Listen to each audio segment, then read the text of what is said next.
Selama bertahun-tahun, Alif Rewa selalu bermimpi untuk memperluas usahanya ke pasar luar negeri. Namun, kalau hanya mengandalkan keluarga Rewa sendiri, upaya mereka untuk berkembang ke luar negeri akan sangat sulit. Keluarga Anthony jauh lebih kuat daripada keluarga Rewa. Kekuatan mereka bahkan puluhan kali lipat lebih besar. Mereka memiliki fondasi yang kuat dan pengaruh besar di luar negeri. Kalau keluarga Rewa bisa mendapatkan bantuan dari keluarga Anthony, maka ekspansi ke luar negeri akan menjadi jauh lebih mudah. Oleh karena itu, dalam pandangan Alif Rewa, kalau dia bisa membuat Andi Rewa kembali mengakui garis keturunannya, menikahi Mary Kalista, dan bahkan pergi ke Amerika Serikat untuk membangun hubungan dengan keluarga Anthony, maka masa depan keluarga Rewa akan menjadi sangat cerah. Dan inilah alasan sebenarnya yang mendorong Alif Rewa untuk bersikeras membawa Andi kembali. Meskipun dia tidak pernah mengungkapkan hal ini kepada siapapun, bahkan sang kalak pun tidak mengetahuinya. Saat ini kembalinya Wan Po-jun ke Jakarta tidak diketahui oleh siapapun selain Chandra Smith. Namun jauh sebelum Wan Po-jun kembali ke Jakarta, dia sudah mengirim puluhan mata-mata dari pasukan Galesong untuk menyusup ke berbagai industri di Jakarta. Mata-mata ini mampu mengawasi setiap gerakan dari keluarga-keluarga besar di kota itu. Ketika jadwal kunjungan putri kerajaan Nordik sudah dipastikan, berita tersebut segera menyebar di Jakarta. Banyak keluarga besar merasa iri dengan rencana pernikahan antara keluarga Rewa dan keluarga kerajaan Nordik. Mereka menganggapnya sebagai peluang emas bagi keluarga Rewa untuk memasuki pasar Eropa. Raja Harimau berjubah putih, yaitu Tuan Arjuna, dengan tergesa-gesa menemui Wan Po-jun dan dengan hormat melaporkan, "Pemimpin, baru saja kami mendapat kabar kalau keluarga Rewa sudah mencapai kesepakatan pernikahan dengan kerajaan Nordik. Putra sulung sekaligus cucu tertua mereka, yaitu Rafa Rewa, akan menikahi putri mahkota Nordik. 2 hari lagi, sang putri akan tiba di Jakarta dan dikabarkan juga akan menghadiri upacara penghormatan leluhur keluarga Rewa." Wan Po-jun mencibir, "Putri mahkota Nordik? Kalau aku tidak salah ingat, dia sudah lama kehilangan haknya sebagai pewaris tahta secara diam-diam, bukan?" Tuan Arjuna mengangguk, "Kami memiliki data lengkap tentang keluarga kerajaan di seluruh Eropa. Menurut hukum kerajaan, putri ini seharusnya menjadi pewaris pertama. Tetapi entah karena alasan apa, dia sudah lama ditinggalkan oleh keluarganya." Wan Po-jun tertawa sinis. Seorang putri mahkota yang sudah ditinggalkan. Singkatnya, dia hanyalah burung phoenix yang jatuh. Di Eropa, keluarga-keluarga besar bahkan tidak akan meliriknya. Tetapi ketika dikirim ke sini, tiba-tiba dia menjadi harta berharga. Tuan Arjuna menambahkan, "Sepertinya keluarga Rewa ingin memanfaatkan pernikahan ini untuk membuka jalur ke Eropa." Wan Po-jun dengan dingin berkata, "Selama aku masih ada, aset dan bisnis keluarga Rewa hanya akan semakin menurun. Aku tidak akan membiarkan mereka menemukan celah untuk memasuki pasar Eropa." Selain itu, Wan Po-jun berkata dengan suara dingin, "Tuan Arjuna, segera siapkan beberapa peti mati paling murah dan berkualitas buruk. Aku ingin memberikan hadiah besar untuk keluarga Rewa." Tuan Arjuna mengangguk patuh. "Baik, pemimpin, aku akan segera mengurusnya." Namun Wan Po-jun menghentikannya dan berkata, "Tunggu sebentar. Sampaikan kepada Raja Serigala bermata biru, kalau sebelum 1 April tidak ada perkembangan berarti di Suriah, segera suruh dia datang ke sini dan pastikan dia tiba di Jakarta pada 2 April untuk melapor langsung kepadaku." Bagi Wan Po-jun, menyerang pemakaman keluarga Rewa pada hari upacara penghormatan adalah prioritas utama. Pada saat itu, 4 raja perang di bawah komandonya harus hadir tanpa terkecuali. Oleh karena itu, dia memerintahkan Tuan Singgih untuk tiba di Jakarta pada 2 April. Meskipun urusan di Suriah penting, namun dibandingkan dengan rencananya ini, urusan tersebut tidak ada apa-apanya. Tuan Arjuna langsung berkata, "Baik pemimpin, aku akan segera menghubungi Raja Serigala bermata biru untuk menyampaikan perintahmu." Sementara itu, pasukan Galesong sudah melakukan blokade total terhadap Hamid selama beberapa hari. Dalam periode ini, pasukan Galesong tidak mengerahkan pasukan untuk menyerang. Pemerintah juga tidak melancarkan serangan artileri baru, dan Hamid pun tidak mengirim pasukannya untuk menguji situasi. Kedua belah pihak benar-benar dalam keadaan buntu. Hamid sangat sibuk selama beberapa hari terakhir. Dia harus mengawasi ribuan pekerja konstruksi yang mempercepat pembangunan infrastruktur, sekaligus melatih perwira-perwira inti sesuai dengan instruksi Andi, guna memperkuat kendali terhadap pasukannya. Sementara itu, setelah Andi mengetahui kalau situasi Hamid sudah stabil, dia bisa sedikit lega dan mengalihkan perhatiannya ke persiapan mendirikan perusahaan pelayaran. Sesuai kesepakatan, Ziva sudah mengalihkan semua sumber daya pelayaran grup Smith ke proyek ini.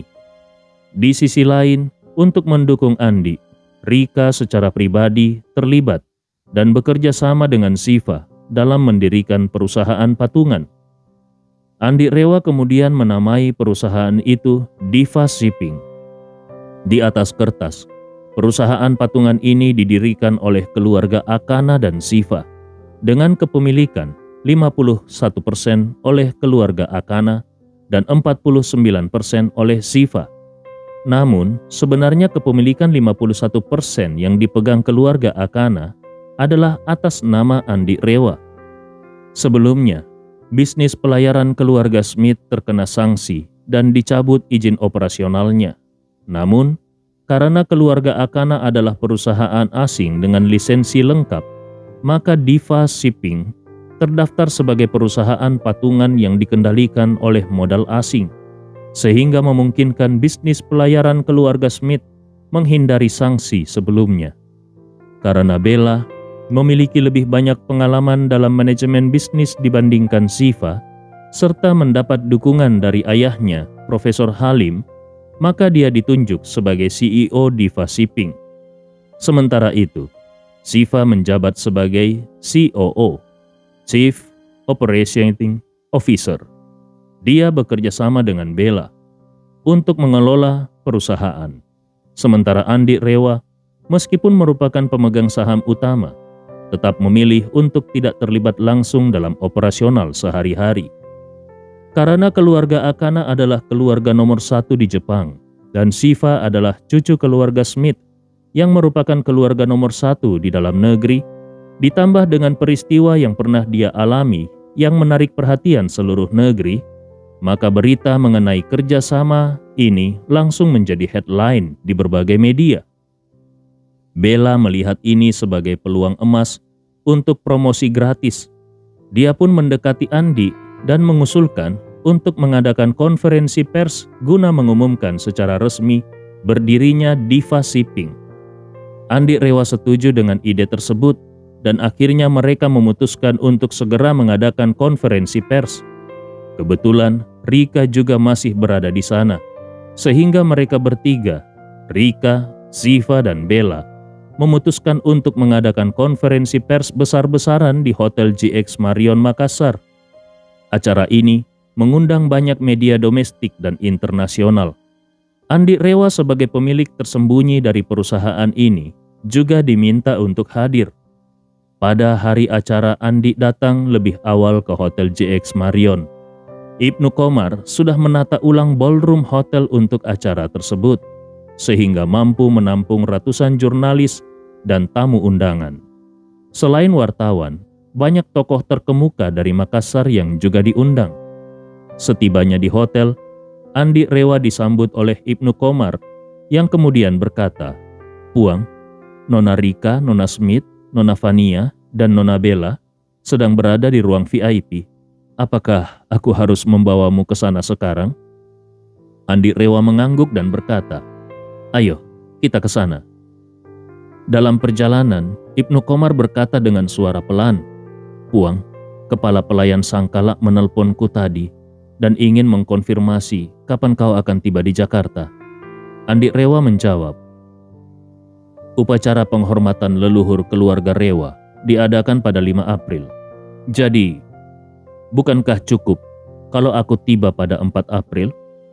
Ibnu Komar berkata, "Kepala pelayan Sangkala khawatir kalau kau baru berangkat pada 4 April. Upacara ini sangat penting dan biasanya perlu persiapan 2 hingga 3 hari sebelumnya.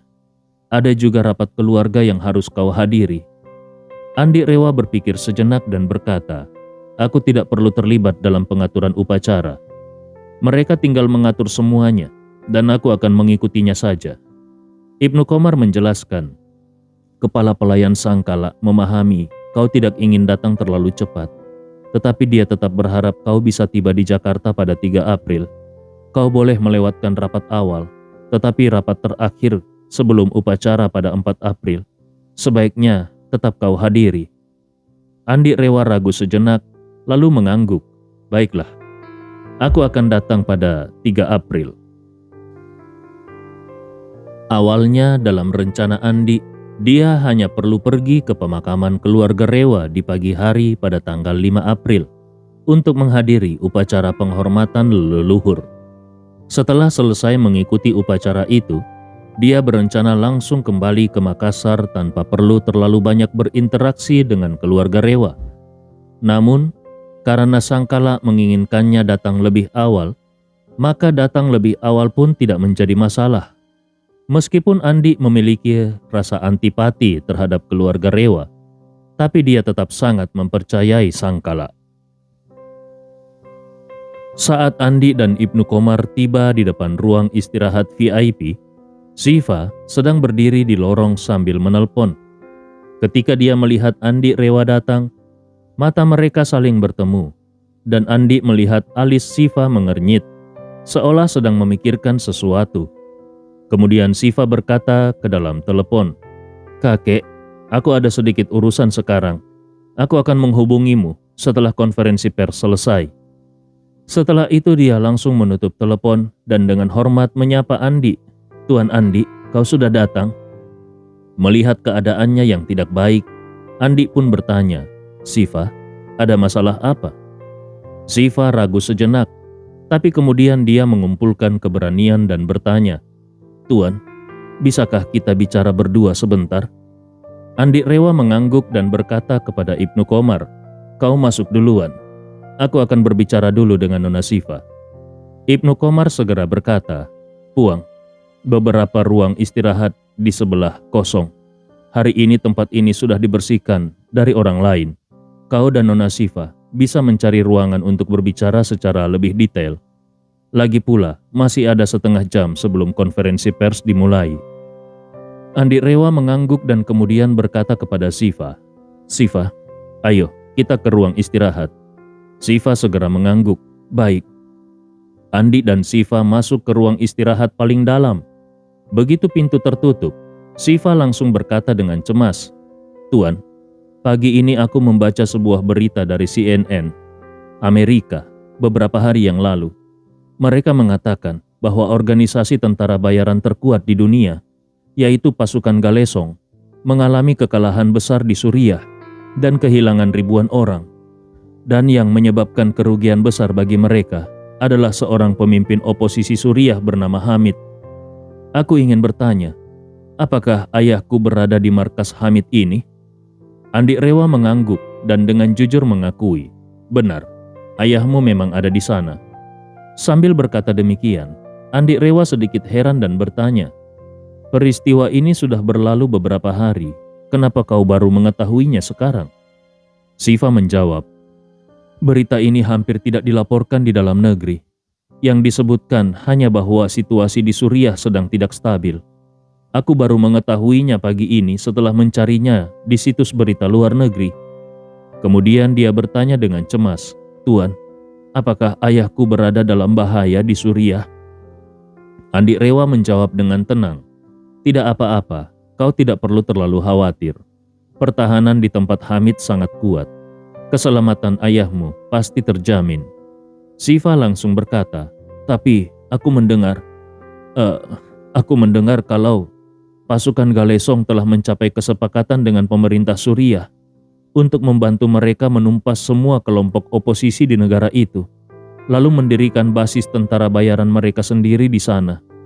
Kalau benar begitu, mereka pasti akan berusaha sekuat tenaga untuk menghancurkan Hamid. Bagi Siva, meskipun dia tidak setuju dengan banyak tindakan ayahnya, bagaimanapun juga mereka masih memiliki ikatan darah. Jadi, setelah mengetahui situasi genting di Suriah, yang paling dia khawatirkan adalah keselamatan ayahnya. Mendengar ini, Andi Rewa merasa sedikit penasaran dan bertanya, "Dari mana kau mendengar kalau pasukan Galesong ingin mendirikan basis tentara bayaran?" Siva menjawab, "Tadi aku menelpon kakekku. Awalnya ingin bertanya secara tidak langsung, apakah dia tahu sesuatu tentang Suriah dan pasukan Galesong.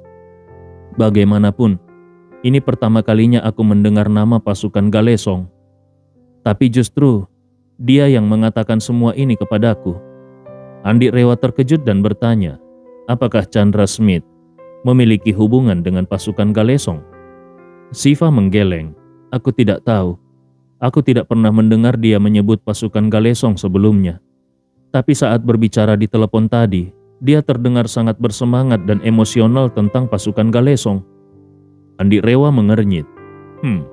Menarik.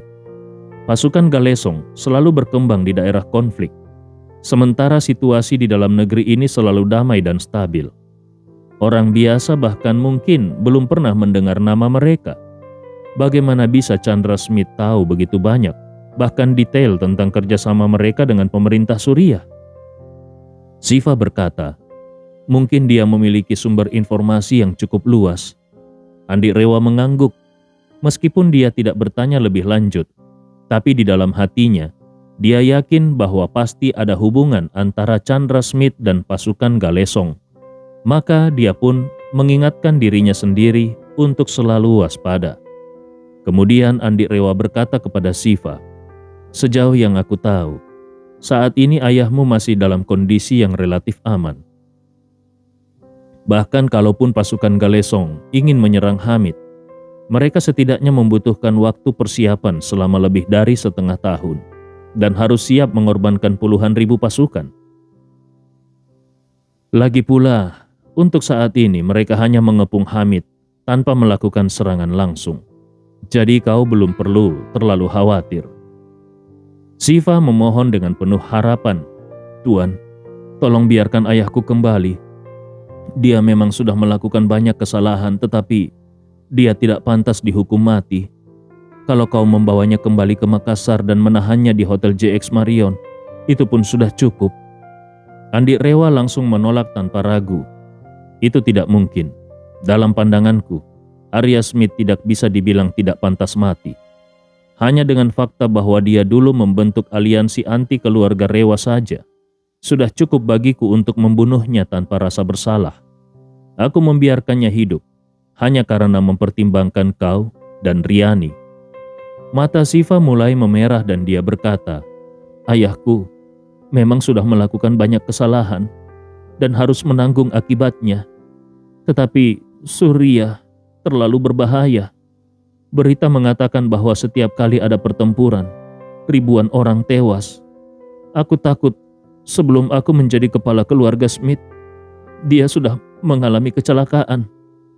Andi Rewa menatapnya dan berkata dengan serius, "Setiap orang harus menanggung resiko dan konsekuensi dari perbuatannya. Mengirim ayahmu ke Suriah adalah hukumanku untuknya.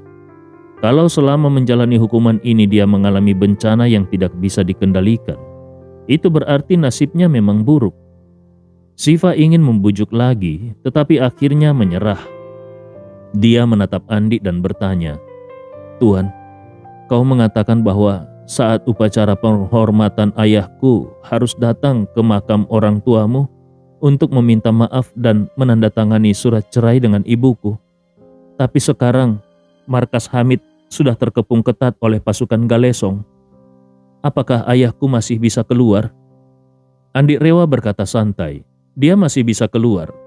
Kalau pasukan Galesong tidak menghentikan pengepungan, maka aku sendiri yang akan pergi ke Suriah untuk membawanya kembali. Mata Siva langsung berbinar, seolah melihat secercah harapan. Namun sebelum dia sempat berkata apapun, Andi sudah menambahkan, tapi setelah urusan ini selesai, aku akan mengirimnya kembali ke sana. Siva mengeluh, Tuan, kalau kau sudah bersedia membawanya kembali, kenapa harus repot-repot mengirimnya lagi ke sana? Apakah kau sendiri tidak khawatir dengan bahaya? Andi Rewa berkata dengan tegas, dimanapun ada bahaya, tetapi aku tidak akan mengubah prinsipku hanya karena takut akan bahaya. Siva menatap mata Andi yang penuh keteguhan, lalu menghela nafas dalam-dalam. Pada saat itu, dia merasakan rasa bersalah yang mendalam. Sebenarnya dia tahu kalau apa yang dikatakan Andi adalah benar.